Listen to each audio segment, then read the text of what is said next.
know I can never be late. CEO, bitch. Pull up in the gold I'm leading.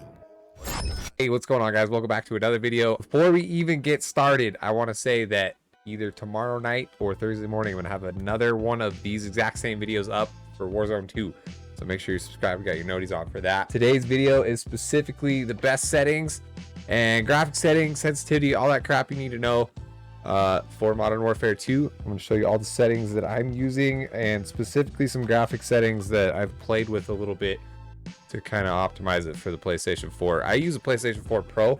There's a setting I'm going to talk about specifically on that too, but if you have just a regular PlayStation, this applies to you as well. Some of these settings might also apply to Xbox, I'm not sure, but this video is kind of specifically for PlayStation 4, console, whatever. I know a lot of the videos out there are for PC. So here we go, let's dive right into it. So you hit the start button. I hate these menus, but you hit start button, right bumper over all the way to settings. So we'll start off with the graphic settings. I have on-demand texture streaming off. Game seems to have a lot of freezing issues. Hopefully they'll fix that here soon. But having this turned off seems to help quite a bit. Also, big important ones, a kind of preference. If you guys like these on, go ahead and leave them on. But I find that if you have world motion blur and weapon motion blur off, it actually helps you see bad guys like a lot better. Film grain.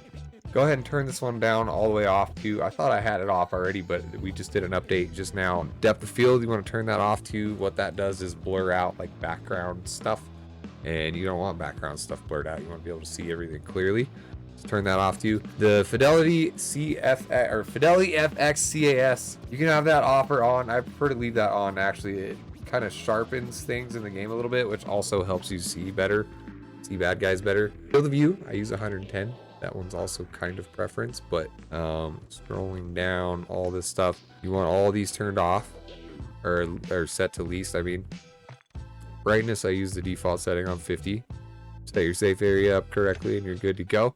There's one more graphic setting I want to talk about that's specifically for PlayStation 4. Go down to, where did it go? You go to system. All right.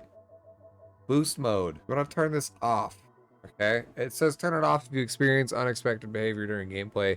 It's made for games that were released before PS4 Pro was a thing. You want to turn it off. Turn that one off. I felt like that actually helped with the freezing issue a little bit. That's the PS4 setting you want to check.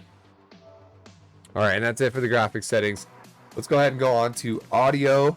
The only one I really wanted to touch on this is that I turned the music volume all the way off.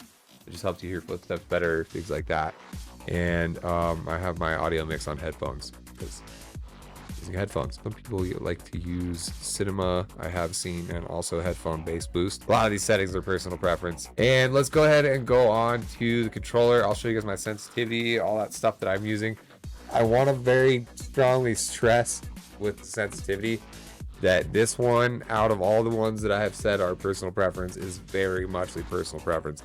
You got to play with this one, mess with it, see what works best for you. Every single controller is different, has a different dead zone, feels different when you use it, etc., etc. So make sure you're using the correct one for you. Okay, this is what I'm using, and it can give you a good starting point though. So here we go. As far as button layout goes, I use default. It says custom on here because I was trying to find a button to see if I could unbind it, but it's not an option on here, so forget that. Turn your controller vibration off. For real, when this thing is buzzing and you're aimed in trying to quick scope, it will mess with you a little bit. As far as sensitivity goes, I play on 17, 15, and the reason my vertical sense is lower is I just feel like it's not as necessary to be going up and down as it is to be going left and right. For the most part, you're turning left and right, not looking up and down. Like, you should be centered on head level pretty much most of the time. So like, I have that turned down to help me not go off of that level, if that makes sense. Sensitivity multiplier I have on the default one. Automatic sprint I have on automatic sprint. I don't use automatic tactical sprint because I do like to be able to stop when I want to, and it just gives you a little bit greater control over your sprint to fire, which is kind of important when you're sniping and quick scoping. Equipment behavior, I have that on hold. Weapon mount is ADS plus melee. Interact, reload behavior, I use tap to interact. And make sure you have armor plate behavior set to apply all. Like, if you're going to use that, might as well put them all on. You can always cancel the plate animation if you need to. And let me go over to advanced really quick, and I'll show you guys what I'm using. On the target aim assist on, oh, I still have that on Black Ops. Okay, I do use default generally. And then let's see, all this other stuff you don't really have to mess with. Aim response curve type is another important one. I use linear. That's the one that I play on.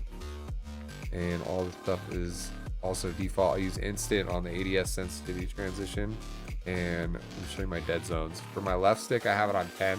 And then my right stick, I have it on 2. Just turn that down all the way until you start to see movement in your stick without touching your stick. Does that make sense? Turn it up by 1 until the movement goes away. You'll feel a difference when you figure that one out. Oh yeah, this is the other one I wanted to touch on. L2 and R2 button dead zones. I don't know why there's a dead zone on your triggers. When I want to scope in, I'm trying to scope in. When I'm trying to pull the trigger, I'm trying to pull the trigger. I don't need dead zone. Turn that off.